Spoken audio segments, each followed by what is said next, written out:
하나님 말씀은 신약성경 베드로전서 3장 7절 말씀입니다. 제가 가진 성경책은 신약성경 379쪽입니다. 우리 같이 한 목소리로 함께 읽겠습니다. 남편들아, 이와 같이 지식을 따라 너희 아내와 동거하고 그를 더 연약한 그릇이요 또 생명의 은혜를 함께 이어받을 자로 알아 귀히 여기라. 이는 너희 기도가 막히지 아니하게 하려 함이라. 아멘. 거룩한 남편들이라는 제목으로 말씀의 은혜를 나누고자 합니다. 계속해서 말씀드립니다만 특히 이제 성경의 뒤편으로 가면 갈수록 부활의 계시가 이미 앞에서 밝히 드러났기 때문에 이 편지를 읽는, 그러니까 성경의 이 구원에 대한 진리를 상당 정도 알고 있는 것을 전제로 뒤쪽으로 가면 갈수록 더 읽혀져야 한다. 심지어 구약 성경 안에도 우리들이 새벽에 시편을 통해서 이제 확인한 사실들입니다만 이미 구약 성경 안에도 부활에 대한 계시가 생생하게 들어 있었던 것을 보게 됩니다.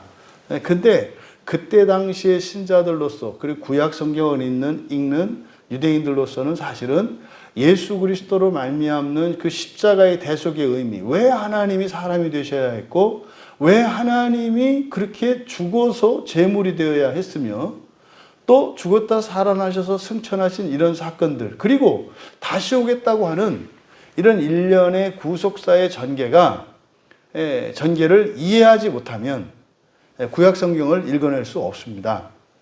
이제 우리가 여기서 지난주에도 살펴보았던 것처럼 지금 베드로전서 3장에서 이야기하는 것은 단지 부부의 윤리를 이야기하거나 그래서 아내들은 이와 같이 해야 되고 남편은 이와 같이 이런 어떤 부부의 윤리에 관한 것이 아니다. 이것은 지금 첫째 부활에 관한 것이다.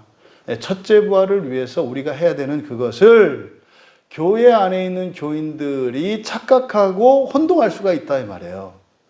마치 똑같이 우리가 자녀들이 부모에게 효도하고 부모가 자녀들을 사랑으로 보살피고 부부간에 서로 복종하고 사랑하는 이런 것이 윤리적인 개념으로 이해될 수 있다고요. 그러면 이게 무슨 말입니까?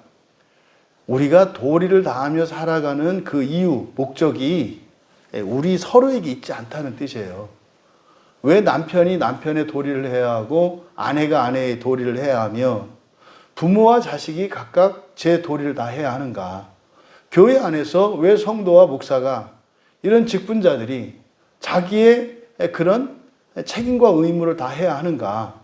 그것이 부활 때문이라는 겁니다. 그런데 이것이 바뀌면, 인간관계가 바뀌면 일상도 무너지고 신앙생활도 무너지죠. 무슨 말이냐면 교회 안에서 신앙생활 잘하던 사람이 교회 안에 누군가의 어떤 잘못이나 또 직접적인 나에게 어떤 끼친 피해 때문에 그 사람의 신앙생활이 뒤틀리는 일이 일어나요.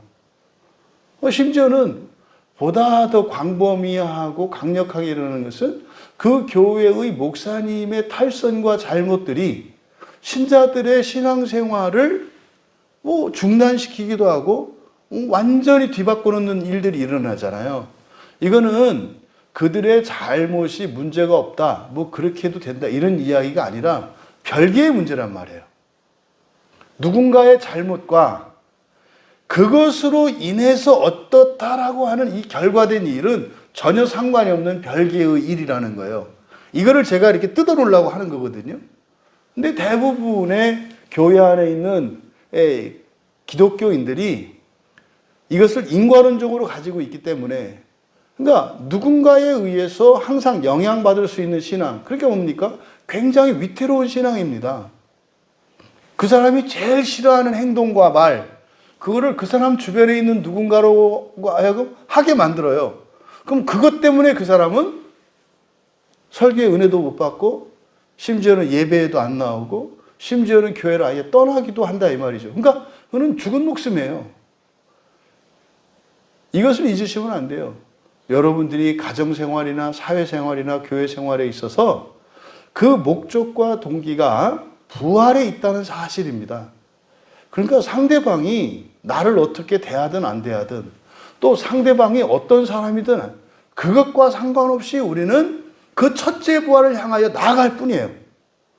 그러니까 이런 상황과 조건이 바뀌고 사람들, 내 주변에 있는 사람들과의 관계가 달라진다고 해서 우리의 신앙은 바뀌는 게 아니다. 여러분, 이게 굉장히 단순한 이야기입니다만 여러분이 만약에 이것만 깨닫고 이렇게 살아간다면요, 마귀가 여러분을 감당할 수가 없습니다. 그 얘기는 뭐라고요? 여러분 주변에 여러분이 있는 그 공동체나 그 시대나 거기에는 마귀가 일으키는 온갖 악하고 더러운 짓들의 상당수가 사라진다는 뜻이에요. 지금 우리가 살피고, 이제 오늘 남편들아 라고 해서 남편에 대한 이야기를 합니다만, 이거는 단지 어떻게 하면 그리스도인답게 살아갈 것인가, 또 그리스도인이라면 뭐 어떻게 이런 이야기가 아니다. 이건 뭐에 관한 거다? 종말의 심판에 관한 것이고, 우리들 자신에게는 정말 지옥과 상관이 없는 부활, 그 첫째 부활, 더 나아가 거기에 주어지는 상급인 하나님의 나라, 그 창조의 영광과 관계되어 있는 것이다. 다시 한번 여러분들에게 상기시켜드리고 본문 말씀을 이제 살펴보도록 하겠습니다. 여기서 남편들아, 여기서 아네르, 남자, 남편, 성인 남자, 뭐 이런 뜻이거든요. 그러니까 그냥 여기서 남편들아 라고 번역한 것은 바로 앞에 6절까지 아내들에 대한 말씀을 하셨고, 또 여기에서도 보면은 바로 뒤에 너희 아내와 동거하고, 그래서 아내가 나오기 때문에 아내의 상대어가 될 수 있는 남편으로 해석하는 것이 바람직한 거죠. 하지만 이 아네르라고 하는 이 말은 그냥 일반 모든 사람들에게 적용될 수 있는 말입니다. 그러니까 이 말씀을 들을 때 결혼을 해야 남편이 되잖아요. 그러니까 결혼하지 않은 사람 아니죠. 미래의 남편이 될 사람이거나, 심지어 뭐 바울과 같이 나는 결혼 안 할 건데, 그러니까 남편이 될 수 있는 자격을 가진 사람, 이 사람 전체를 포괄하는 말이다. 그러니까요, 직접적으로는 부부관계 안에서 남편이라고 하는 직분에 대해서 이야기를 합니다만, 보다 폭넓게는 성인 남자를 의미하고, 보다 폭넓게는 모든 사람에게 적용되는 말이다. 그래서 이거는 단지 성적으로 남성들에게 해당되는 말, 이렇게 해서는 안 된다 이 말이에요. 직접적으로는 남편인 사람들에게 주시는 말씀입니다만, 여기에 담겨있는 이 교훈은 진리이기 때문에, 진리는 뭐라고요? 보편적이고 일반적이라고요. 모든 사람에게 적용되는 말씀이다. 이것을 우리가 기억해야 하고, 이와 같이 호모이오스, 똑같이입니다. 마찬가지로 똑같이, 뭐 이런 뜻이거든요. 그러니까 이건 뭡니까? 바로 앞에 6절에서 밝힌 내용이잖아요. 6절에서 한 내용이 있고, 전체적으로 3장 1절에서 6절의 내용이겠습니다. 먼저 6절에 있는 내용이 뭐였습니까? 선을 행하라는 거죠. 선을 행하라는 거죠. 어떤 상황, 부당한 상황이 올지라도 선을 행하라는 거죠. 사라가 또 이런 경건한 구약의 여인들이, 아내들이 왜 그렇게 살았는가? 부활을 위해서 그렇게 살았다는 거예요. 그래서 어떠한 일이 있더라도 선을 행하는 일에 있어서 물러서지 마라. 조심할 것은, 이때 선을 행한다는 것은 도덕적인 어떤 선행이나 이런 것을 말하는 게 아니라 구원을 이루어가는 것이라고 그랬어요.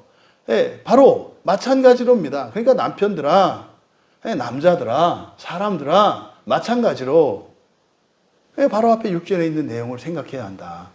부활을 위해서 너희들이 가야 할 길을 가라, 뭐 이런 거 아니겠습니까? 그런데 구체적으로 이제 남편에게 적용을 해서 지식을 따라 너희 아내와 동거해라 그래요. 지식을 따라 너희 아내와 동거하라. 앞에서는 아내들에게는 뭐 했습니까? 복종하라고 그랬어요. 복종하라고. 근데 여기서는 남편들에게는 아내와 동거해라 이렇게 말씀을 했습니다. 그런데 여기서 이와 같이라고 하는 말이 뭐라 했습니까?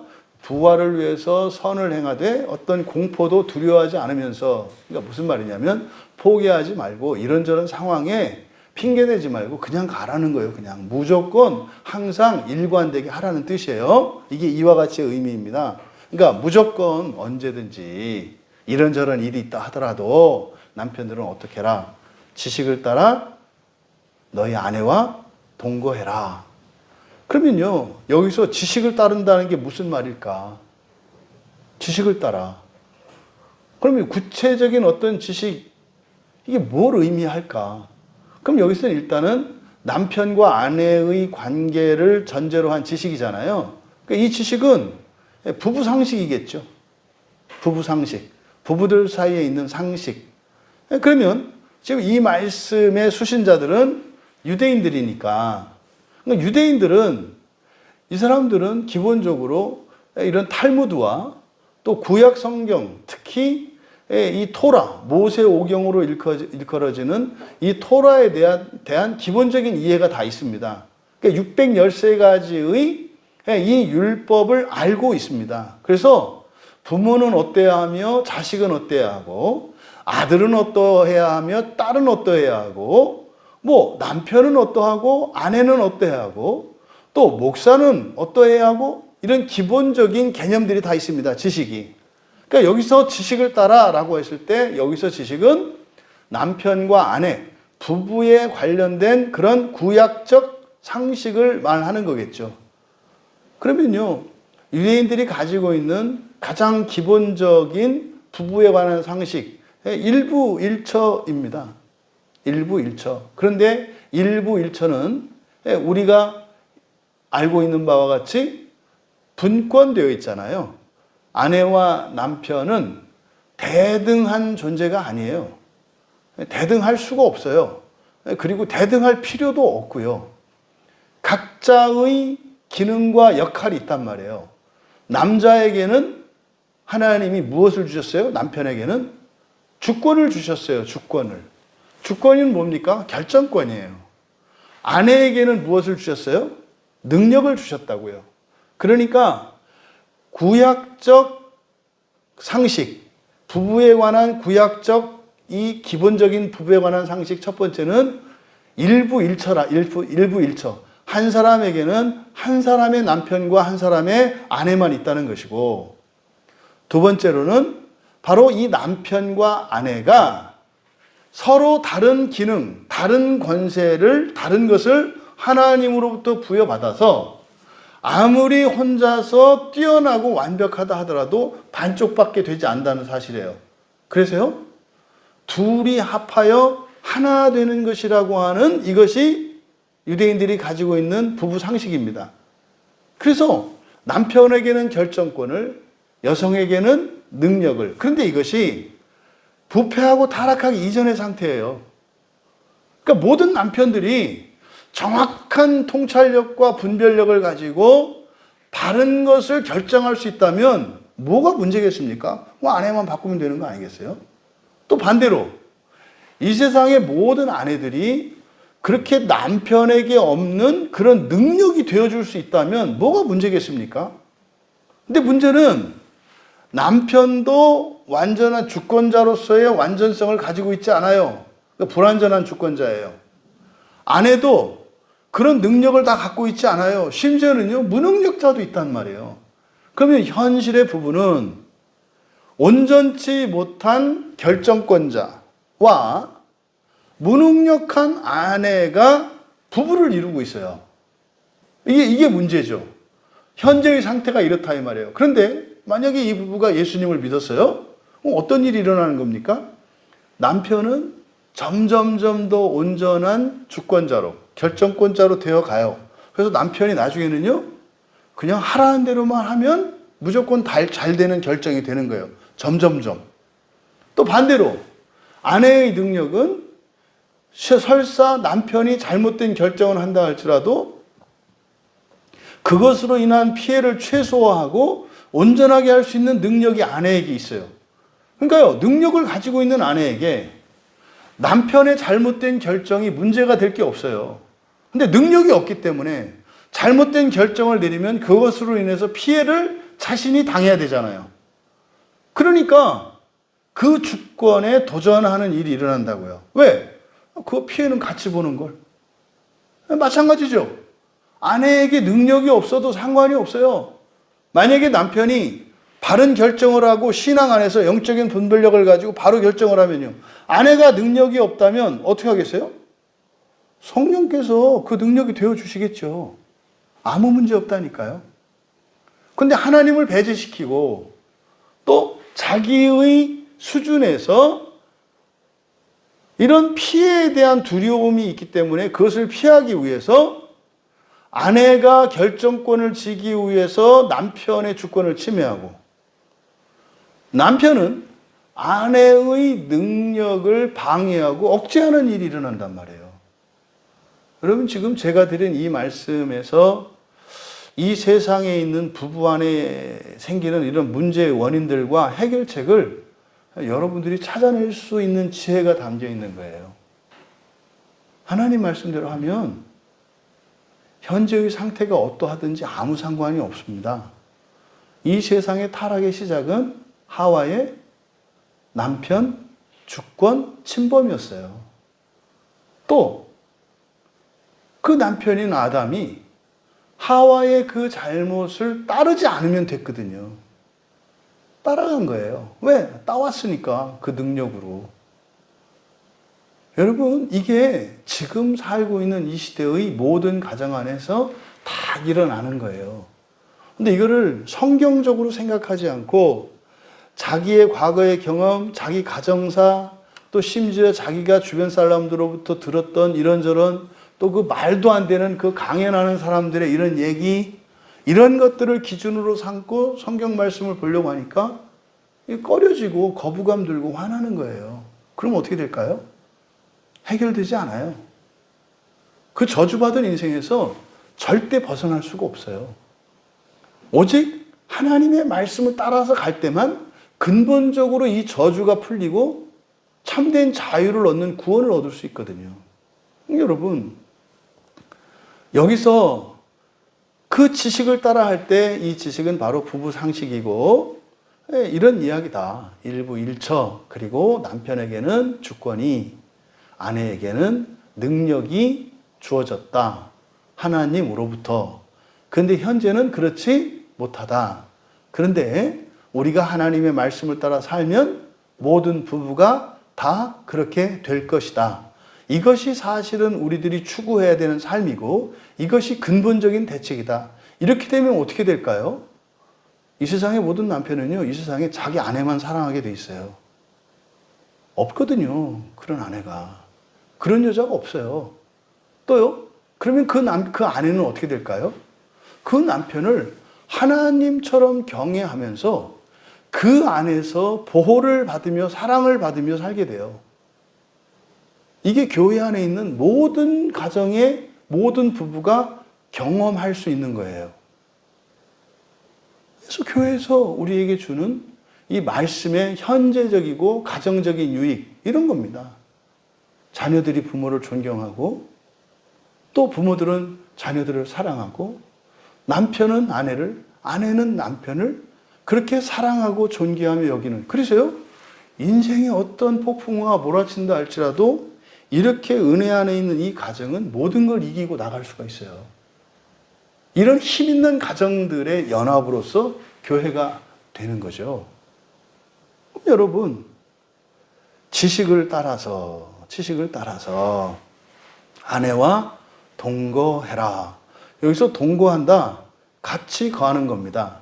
이게 좀 넓은 의미로는 한 집에서 사는 거겠고요. 좀 더 좁은 의미로는 한 방에서 거하는 거겠고요. 좀 더 좁은 의미는 한 침대를 쓰는 것을 말합니다. 이게요, 굉장히 중요한 개념이 있어요.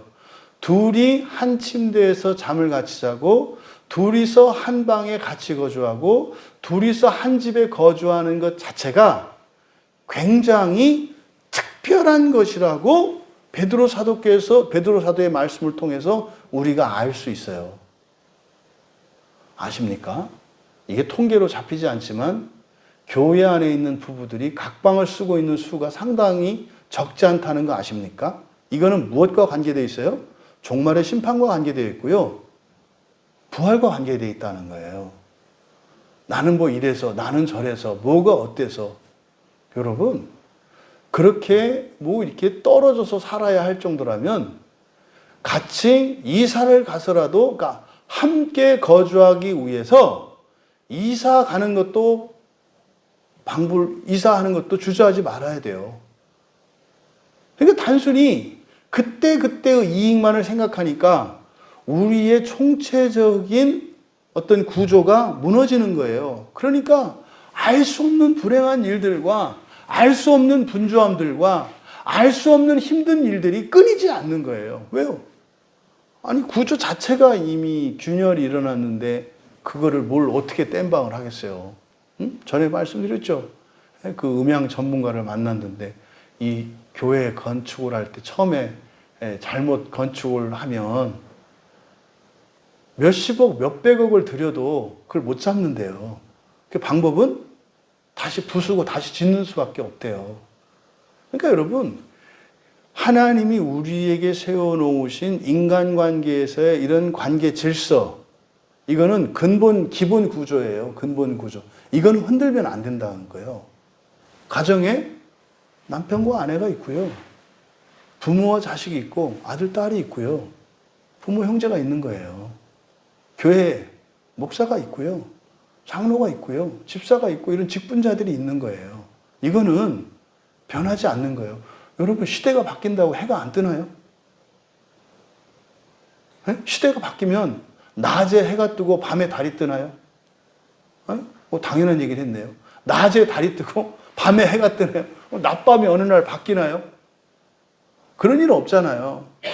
그러니까 바뀔 수 없는 거는 고정된 건 고정돼요. 여러분, 이 척추표가 손가락으로 옵니까?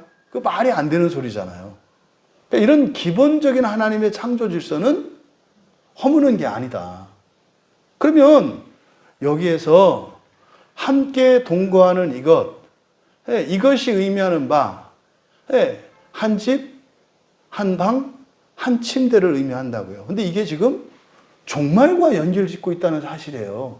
이건 저의 얘기가 아니라 베드로 사도의 말씀이잖아요. 이게 종말과 연결 짓는다고요.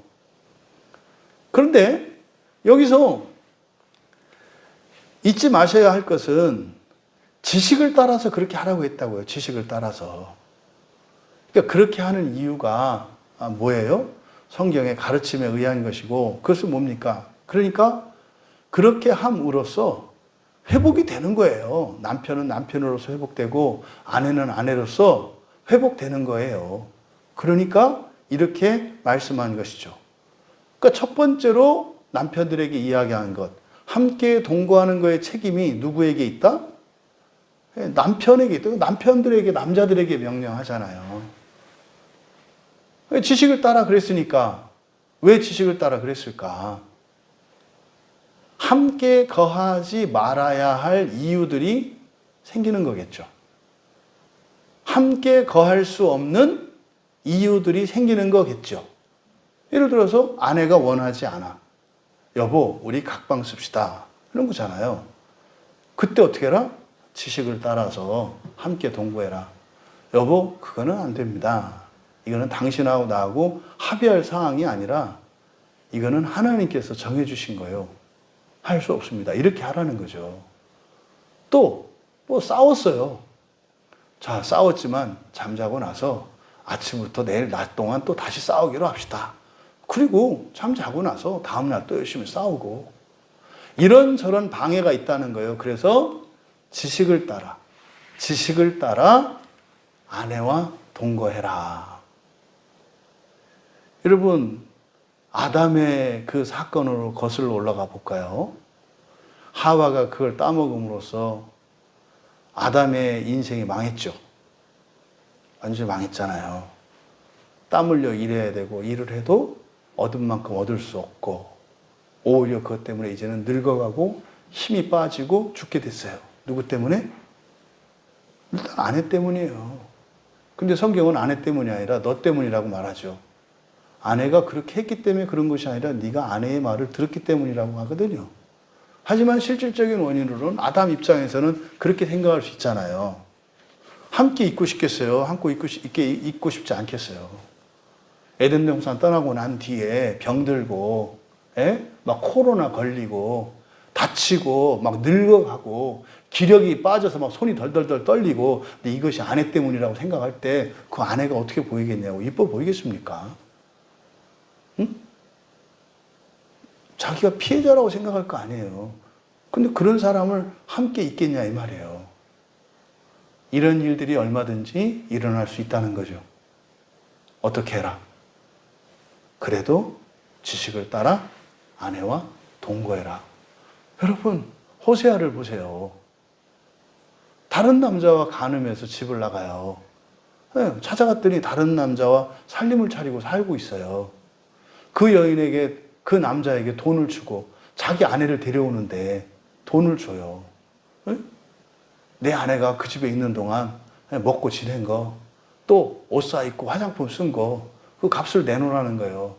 거기다 몇 배 치르고 데려오잖아요. 같이 살고 싶겠냐니까요. 같이 한 방을 쓰고 싶겠냐니까요.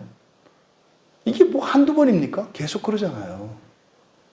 이런 일들은 계속 일어날 수 있다. 왜요? 마귀가 아내들을 계속 유혹하고 공격할 것이니까. 이런 암시를 우리는 여기서 발견할 수 있다고요. 그래서 부부의 연합의 책임, 누구에게 있다? 남편에게 있다. 왜요? 남편이 주권자니까. 사이가 좋으란 얘기가 아니에요. 부부의 이 관계, 이 구조를 지켜내라는 거예요.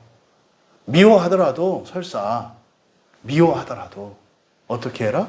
함께 동거해라. 그러면 내가 사랑스러운 아내로 바꿔줄게. 그러면 내가 사랑할 수 있는 사람으로 바꿔줄게. 이거잖아요. 두 번째로, 그를 더 연약한 그릇이요 또 생명의 은혜를 함께 이어받을 자로 알아 귀히 여겨라.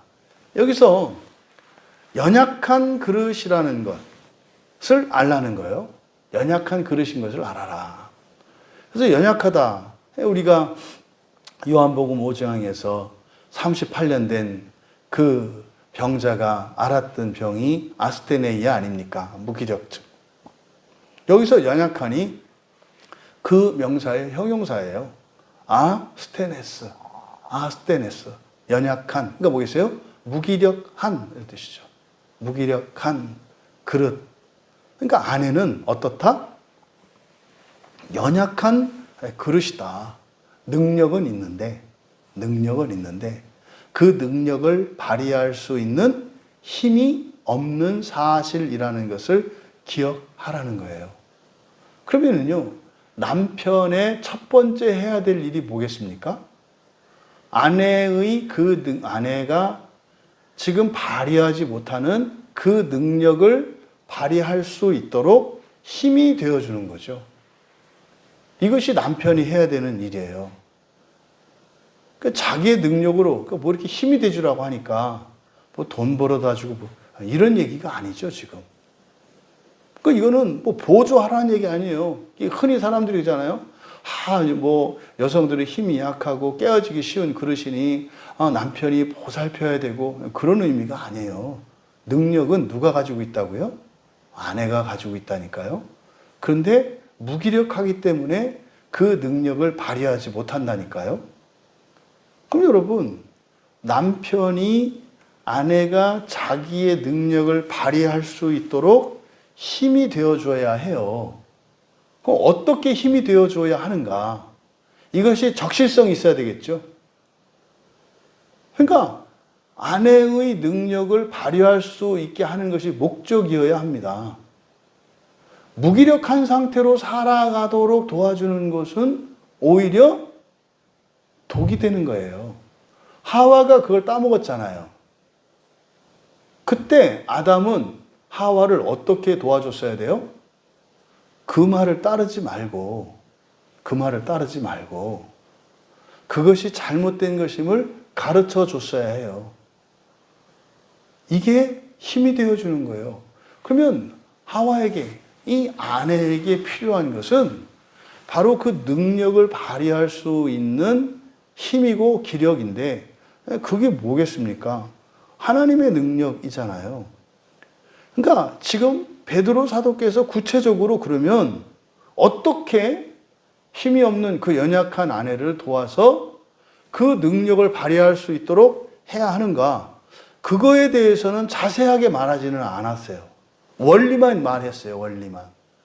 그러면 이거에 대해서 자세히 이야기한 게 에베소서 6장 10절에서 18절에 걸쳐 있는 전신갑주예요. 바울 사도께서 바로 주 안에서와 그 힘의 능력을 강건하여지고, 뭐라고요? 그 힘의 능력을 강건하여지고 마귀의 한계를 능히 대적하기 위하여, 이거 하와에게 필요한 거잖아요. 하나님의 전신갑주를 입으라, 이렇게 말을 해요. 그러니까 베드로 사도께서 여기서 자세하게 말하지 않은 이유는 뭐예요? 이미 바울 사도를 통해서 구체적으로 어떻게 도와야 할지는 성경에 이미 기록되어 있으니까. 근데 그 전신갑주를 입는 그 첫 번째가 에베소서 6장 14절에 나오는 진리의 허리띠예요. 허리는 사람의 힘을 상징하잖아요. 왜 허리띠라고 그랬을까? 진리가 뭐예요? 사람의 척추뼈와 같다고요. 진리가. 그러니까 남편이 진리로 무장이 되어서 아내의 허리가 되어줘야 돼요. 아내. 그럼 진리는 성경 말씀과 또 다른 겁니다. 이 성경은요, 성령님이시잖아요. 그죠?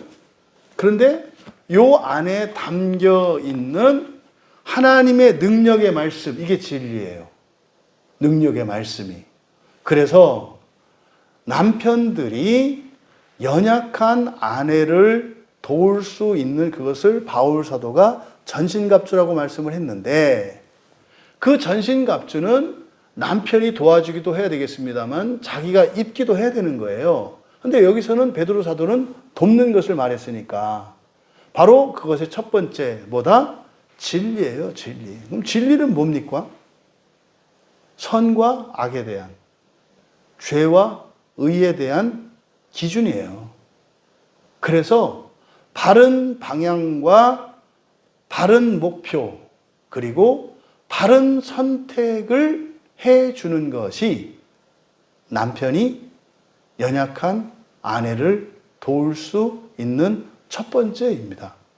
그럼 그 뒤로 이어지는 뭐 의의 호심견, 뭐 평안의 복음의 신발, 뭐 믿음의 방패, 구원의 투구, 뭐 성령의 검, 또 기도와 간구, 뭐 이것은 함께 해야 될 일이죠.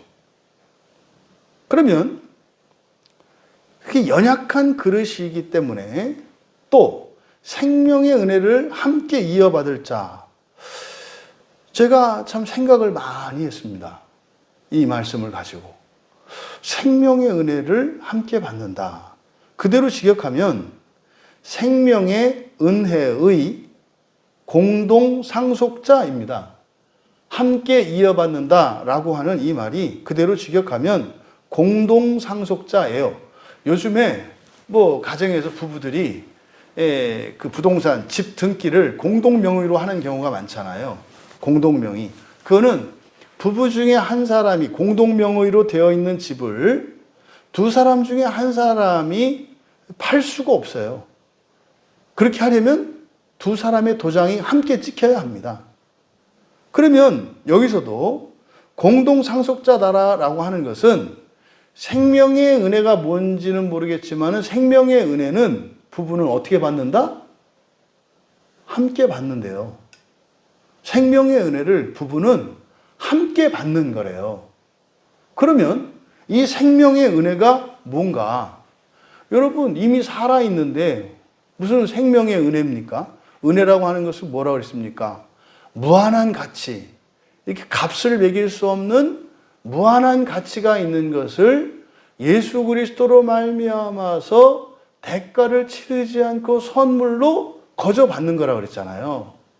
그러면 여기서 생명의 은혜니까 여기서 말하는 생명은 그냥 뭐 죽은 사람이 살아나고 뭐 이 정도가 아닌 거죠. 그럼 이 생명은 뭐겠습니까? 무한한 생명, 영원한 생명, 하나님의 생명이겠고.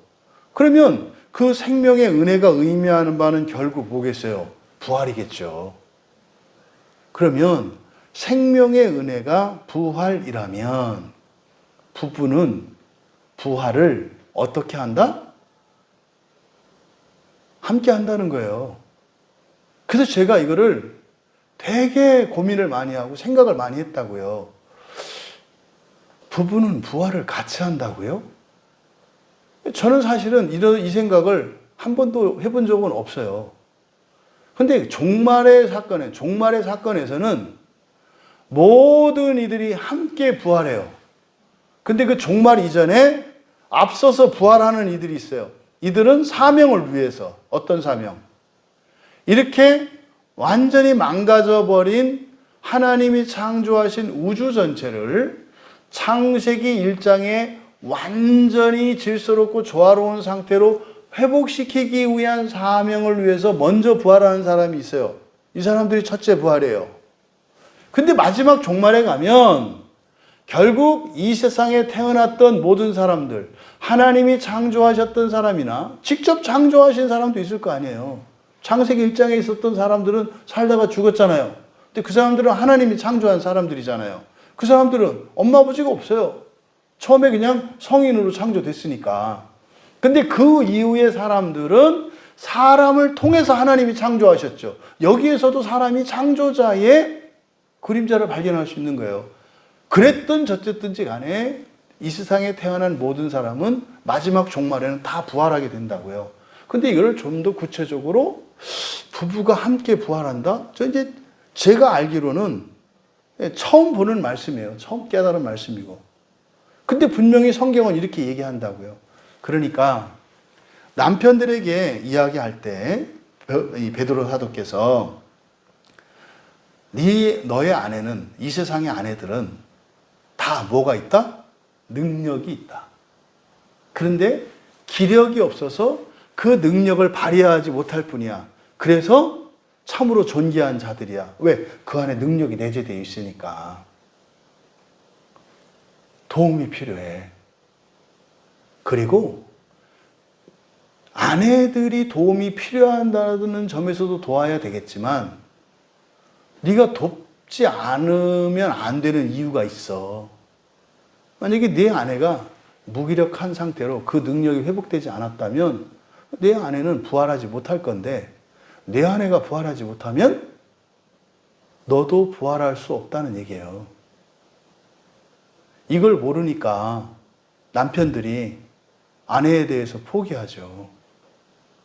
어쩔 수 없어요. 고집이 세서요. 내 아내는 너무 뭐가 어때서요? 여러분, 이게 부활과 관계 있다고 말씀하시는 거예요. 그러면요, 아내가 그렇다면 반대로, 남편도 그렇게 안 되면 아내도 부활 못하는 거 아니에요? 말로만, 형식적으로만 둘이 한 몸이 아니라 부부는 정말로 한 몸이라니까요. 그러면 아내된 여러분들에게 여러분의 남편이 엉망진창이에요. 그거 욕하고 분풀이하고 저주하고 그냥 아주 모든 기대 이거 다 내려놓고 포기하고 살아가. 당신 부활 못한대요. 이게 남편에 대해서 말했습니다마는 부부가 함께 부활한 거라 그랬으니까 똑같잖아요. 그러니까요, 부부는 어떻게 해야 돼요? 무한히 참고, 무한히 믿고, 무한히 기다려주고, 무한히 서로를 위해서 힘과 마음을 다 쏟아야 되는 거예요. 그러니까 예수님께서 남편들에게, 아내에게 생명을 바치라고 그러잖아요. 그러니까 예수님께서 아내들에게 교회가 주님을 섬기는 것처럼 남편을 섬기라고 하잖아요. 왜 그 말씀을 하셨는지 이해가 되는 거예요. 그게 남편을 위하고 아내를 위하는 게 아니라 누구를 위한 거예요? 우리를 위하는 거예요. 부부는 우리를 위해서 사는 것이다. 이것을 여기서 가르쳐 주십니다. 끝으로 이는 너희 기도가 막히지 아니하게 하려 함이라. 여기서 너희 남편들이잖아요. 남편들. 그러니까 너희 기도가 막히지 않게 하려 함이라. 여기서 이제 기도는 프로슈케거든요. 프로슈케는 뭡니까? 이거는 약속의 기도잖아요. 약속의 기도면 내가 주신다고 하셨으니, 구하면 주신다고 하셨으니 내가 구하면 주셔야 되는 거죠. 그잖아요. 그런데 주시겠다고 약속하신 그것을 우리가 구하면 그게 즉각 다 응답이 되든가요? 안 되잖아요. 간구와는 또 틀려요. 간구는 약속과 상관없이 나의 필요가 동기가 되어서 하는 기도란 말이에요. 그런데 이 프로슈케는 기도의 동기가 하나님의 약속이에요. 하나님이 약속하신 것을 따라서 내가 기도할 수 있다는 말이에요. 그러면 내가 기도했을 때 하나님께는 의무가 돼요. 약속을 지켜야 되니까. 여러분, 누군가가 여러분에게 약속을 했어요. 근데 약속을 안 지켜요. 그럼 여러분들은 어떻게 생각해요? 그 사람은 약속을 지키지 않는 사람. 다시 말해서 뭐예요? 잘못한 사람이 되잖아요. 그러니까 약속하는 게 좋겠어요? 안 하는 게 좋겠어요? 안 하는 게 좋겠죠. 왜요? 약속을 해놓고 약속을 지키지 못할 수 있는 가능성이 굉장히 많거든요. 그래서 성경에서는 약속하지 말라고 하잖아요. 그러함에도 불구하고 우리가 이 세상을 살아가는 동안은 약속을 해야 될 필요가 있어요. 무엇 때문에? 사실은 다른 사람이 아니라 나 때문에예요. 내가 약속을 함으로써 약속의 나를 내게 하잖아요. 그러면요, 약속을 지키기 위해서 어떤 환경과 역경 시련들을 극복하고 거기에 맞추어서 갈 수 있도록 나를 강화시키게 되잖아요. 근데 약속하지 않으면 그렇게 참고 막 더 빨리 움직이고 해야 될 필요가 없어요. 약속은 사실은 누구를 위해서 해요? 나를 위해서 해요. 근데 거기에는 대가가 따른다고요. 약속을 지키지 않았을 때 그것으로 인해서 말도 안 되는 오해와 심지어는 불이익까지 당할 수 있어요. 그래서요, 약속하는 일은 우리가 함부로 쉽게 할 수 없습니다. 그렇다고 해서 약속을 하지 않는다면 자기 자신에게 큰 발전은 없을 거예요. 근데 이건 우리의 얘기고 하나님의 약속은 다르잖아요. 하나님의 약속은, 하나님은 완전한 분이시기 때문에 우리처럼 약속을 어기거나 뭐 조금 늦거나 뭐 넘치거나 모자라거나 이런 게 없어요. 하나님은 반드시 이루어져야 해요. 원리적으로. 그죠? 근데 그렇더냐고요. 안 그렇잖아요. 그런데 여기서 베드로 사도께서 뭐라고 합니까? 그 기도가 방해받을 수 있다는 거예요. 이게 막히지 않게 하려 한다. 여기서 막히다. 엔콥토라는 말인데 이 엔콥토는 방해받는다, 막힌다 이런 뜻이거든요. 그러니까 약속의 기도이기 때문에 신자가 내가 약속의 기도를 요구했어. 근데 안 돼. 뭐 때문에 그렇다는 거예요? 이 기도가 방해를 받는다는 거예요. 방해를. 그러니까 지금 여기서 베드로 사도께서 우리들이 이 세상을 살면서 하나님의 약속을 따라서 하나님께 구했는데 이루어지지 않는 중요한 원인이 있다는 거예요. 그게 뭐라는 겁니까?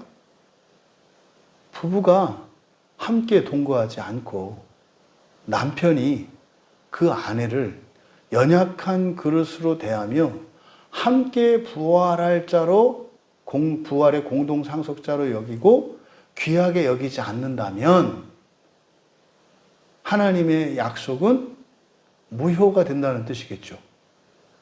근데 또 그러면 안 되잖아요. 우리가 이렇게 했다고 하나님의 약속이 취소되면 되겠습니까? 그러니까 우리의 실제 삶 속에서는 기도가 응답되지 않는 원인이라고 얘기를 하는 거예요. 아, 여러분, 성경 어디에서 저도 이게 이런 건가? 부부가 함께 동거하고 아내와 함께 부활하는 것이며 아내에게는 그 능력이 있는데 힘이 없어서 발휘하지 못하는 거니까 도와라. 이것을 하지 않으면 성경에 약속된 이 약속들이 다 지연된다는 거잖아요. 그러니까 기도를 더 많이, 그러니까 이제 우리는 앞으로 그렇게 생각을 하겠죠. 어느 가정에 이런저런 어려움이 있으면 저는 이제 그걸 확인할 거예요. 요새 부부가 정상적으로 잠자리를 같이 하십니까? 이걸 물어볼 거예요. 왜? 아니 그렇게 열심히 기도하고 하는데도 응답이 안 된대. 그러니까 지금 여기에서는 베드로 사도의 말씀을 통해서 이게 기도 응답이 안 되는 중요한 원인이라고 하셨으니까. 뭐 이전에는 제가 이걸 몰랐기 때문에 이걸 물어보지 않았죠. 왜 기도 응답이 안 되나요? 했을 때 여러 가지 원인들이 있어요. 하지만 이 베드로 사도의 이 말씀은 정말 파격적이고 놀라운 말씀이죠. 그러면 여기서 그 약속의 기도인 프로시케가 방해가 된다. 이게 사실 그러면 앞에서 얘기했던 에베소서 6장에서 이야기하셨던 바울 사도가 전신갑주를 입으라고 했던 것이 바로 이것을 말하는 것임을 알 수 있어요. 그래서 전신갑주에 대해서 말씀하면서 마지막 기도로 끝맺음을 하거든요. 그러니까 기도가 뭡니까? 전신갑주를 차려 입는 거예요. 앞에서 쭉 이야기했던 허리띠, 호심경, 투구, 방패, 검, 이 모든 것들을 몸에 차려 입는 게 뭐예요? 기도라고요. 그럼 기도를 하지 않으면 이런 것들이 아무 소용이 없잖아요. 호신경을 가슴에 차야 총알이 날아오더라도 막죠. 성령의 검을 손에 들어야 악한 마귀의 계계를 물리치죠.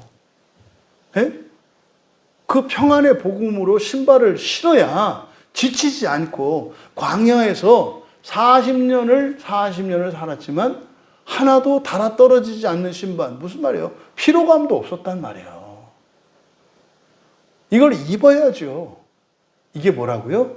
기도라는 거예요. 그러면 기도가 막히면 예수님 잘 믿고요. 성경 말씀, 성령의 검도 갖고 있고요. 또 의의 호신경도 있어요. 진리의 허리띠도 있어요. 구원의 투구도 있어요. 다 갖췄어요. 근데 그 삶 속에서는 응답이 안 일어나. 기도가 없으면. 그러니까 사단 마귀는 뭐 하겠어요? 기도를 방해하겠죠. 직접적으로 기도를 못하게 하거나 기도를 싫어하게 만들거나 또 근본적으로 바로 이 구조 자체에서 이런 모든 것, 뭐 기도할 거리가 기도하는 것을 차려입는 거라고 할 때 뭐 차려입을 게 있어야 되지 않겠어요? 성령의 검이 있어야 되고 구원의 투구, 의의 오신 거 이게 있어야 뭐 차려입을 거 아니에요. 아무것도 없는데 차려입을 것도 없는데 드레스룸에 들어가서 가봐야 뭐 옷만 벗었다 입을 거 아니에요. 아무 소용이 없잖아요. 갖춰야 합니다. 여기서 제시한 6가지 이런 것들 갖춰야 합니다. 그런데 그것을요 몸에 차야 합니다. 이 기도라는 거예요. 우리가 부활을 위해서 절대적으로 필요한 게 뭐다? 기도다. 기도다. 근데 그 기도가 막힐 수 있다. 이거의 구체적인 사례가요, 다니엘 10장에 나와요. 다니엘 10장에 다니엘의 기도가 약속의 기도죠. 근데요, 지연된다고요. 근데 그때 하나님의 천사장 미가엘이 와서 얘기한단 말이에요. 누가? 사탄이, 마귀가 우리가 오는 것을 막아서 전쟁하느라고 늦게 왔다고 말을 해요. 부부가 함께 동거하지 않고 남편이 아내를 연약한 그릇으로 알아. 또 그 부활에 함께 참여한다는 것을 알고 귀하게 여기며 돕지 않는다면 기도가 막힌다는 거예요. 부활이 지연된다는 거예요. 삶의 기도 응답이 늦춰진다는 거예요. 마귀는 1차적으로 아내를 통해서 역사한다는 교훈은 이미 창세기 3장에 그냥 시작부터 못을 박아놨잖아요. 마귀는 누구를 통해서 역사한다고요? 아내를 통해서. 남자가 아니라 여자를 통해서. 잊지 마세요.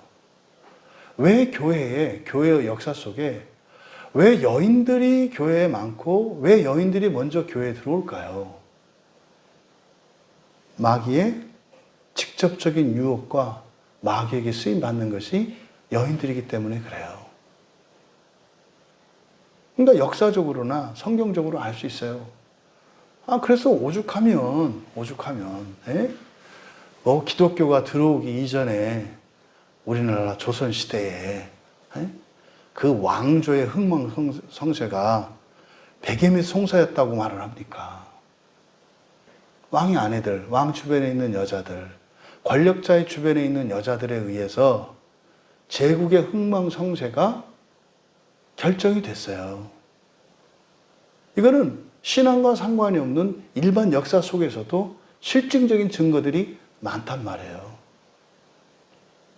이 말씀을 통해서 우리가 얻어야 될 여러 가지 교훈들이 있겠습니다만, 여러분, 남편 된 이들은 아내들을 아끼고 기다려주고 그러함에도 불구하고 아내들과 떨어져서는 안 되고, 현재의 모습이 어떠할지라도 이 세상의 모든 아내들에게는 그 남편 된 자를 절대적으로 도울 수 있는 능력을 가진 유일한 사람이라는 것을 잊지 말고 그 능력이 발휘될 수 있도록 도와야 한다는 사실, 그리고 종말론적으로 부활은 둘이 함께 한다는 사실, 이것을 통해서 아내된 이들, 여인된 이들에게는 우리의 자리가 어떠하며 나는 절대적으로 진리의 도움을 받아야 하는,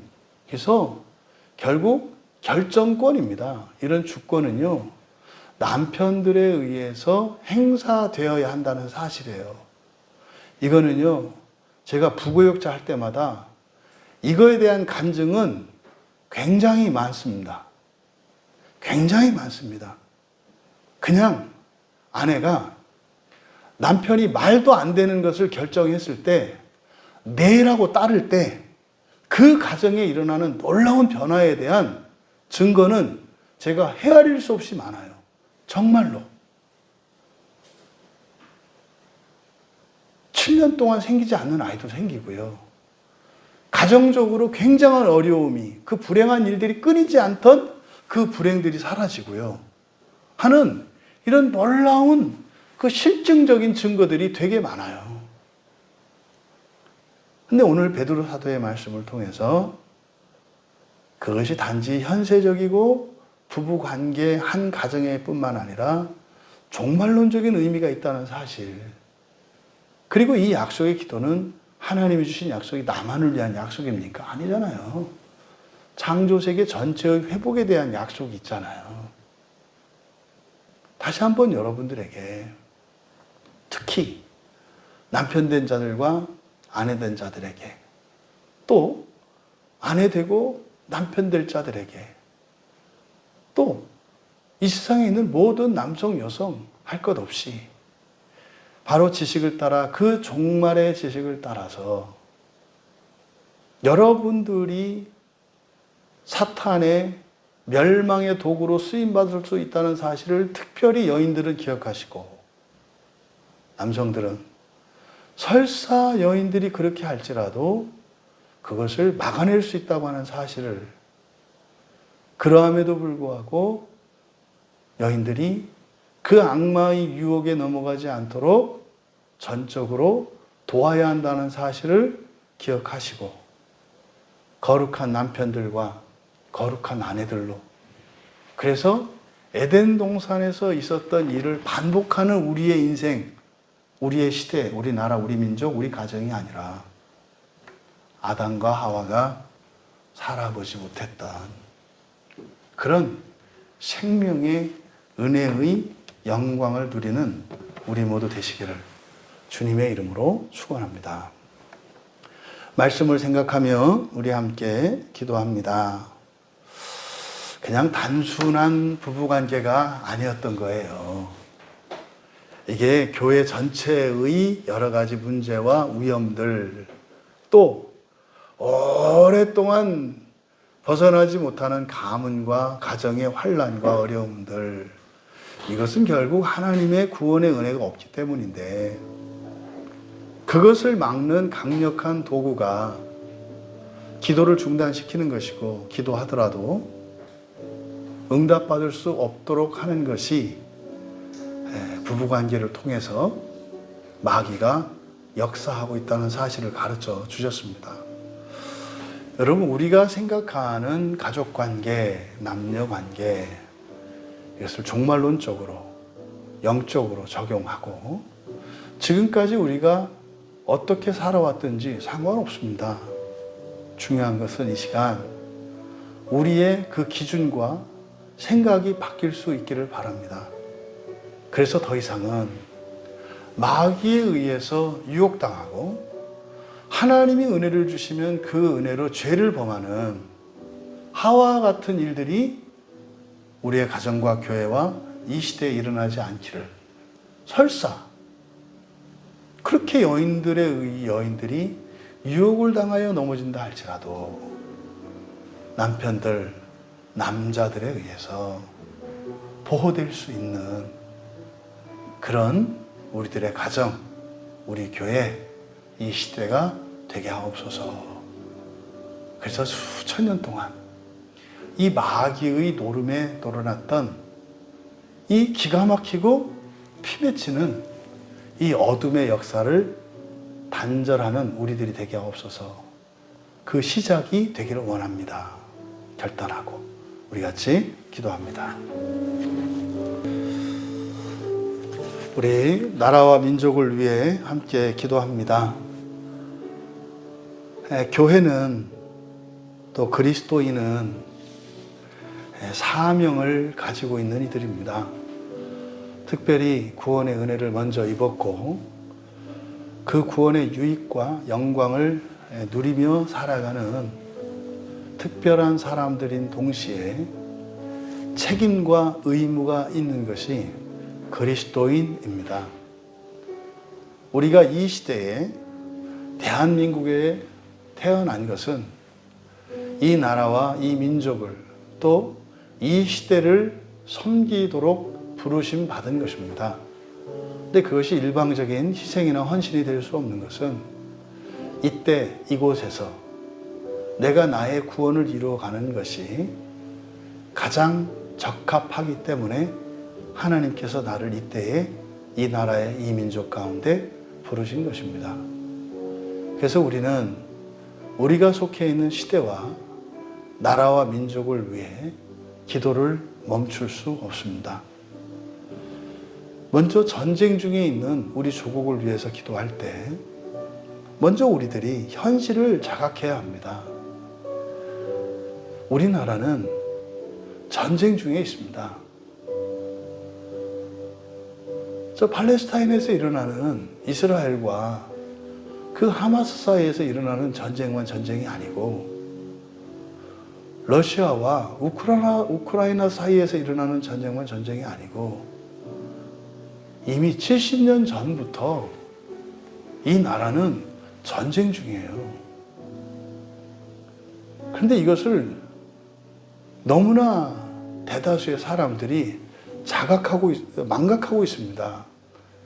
심지어 정말 심각한 것은 국민들로부터 주권을 위임받아서 이 나라를 다스리도록 부르심받은 정치 지도자들이 이것을 망각한 것인지 아니면 이 나라를 망하게 하려고 하는 것인지는 모르겠습니다만 국방을 소홀히 하고 나라에 해가 되는 일을 하는 것을 서슴지 않습니다.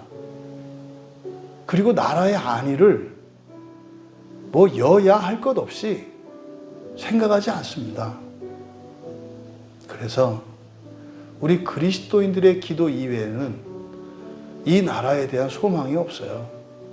반대로 그런 정치 지도자들이나 이런 사람들이 잘못한다 할지라도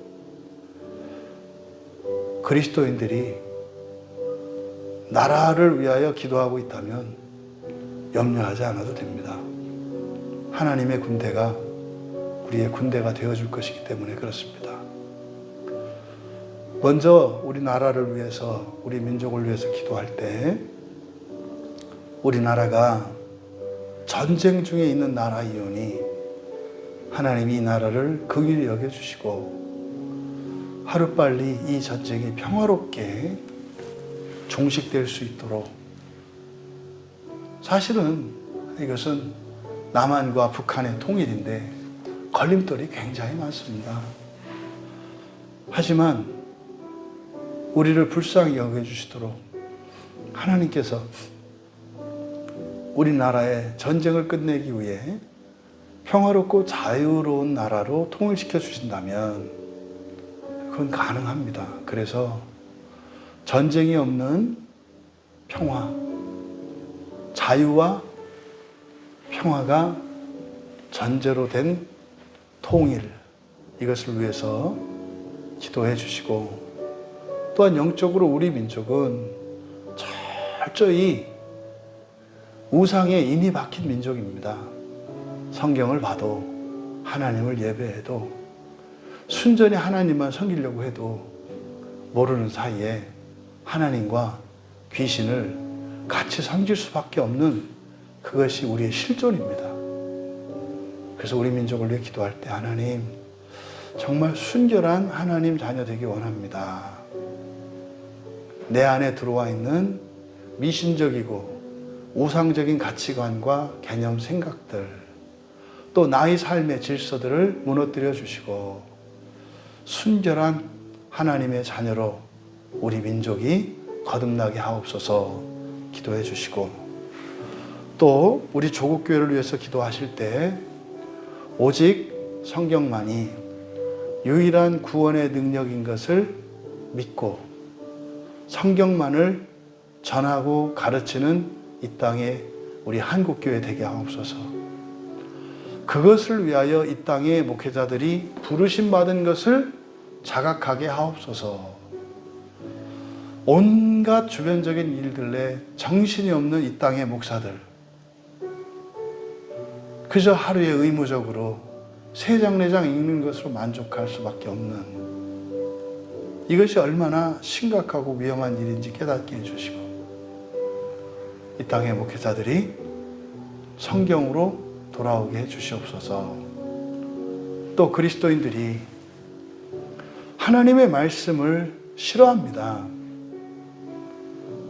하나님 말씀보다는 사람의 말 듣기를 원하고, 하나님의 말씀을 듣더라도 많이 듣기보다는 적게 듣기를 원합니다. 하나님의 말씀을 듣더라도 순전한 말씀보다는 희석된 말씀 듣기를 원합니다. 하나님, 하루, 한 주일, 한 달, 1년이라도 하나님 말씀에 실증내지 않는 이 땅의 그리스도인들 되게 하옵소서. 하나님의 말씀을 듣다가 그쳤을 때 아쉬워하고 목말라 하게 하옵소서.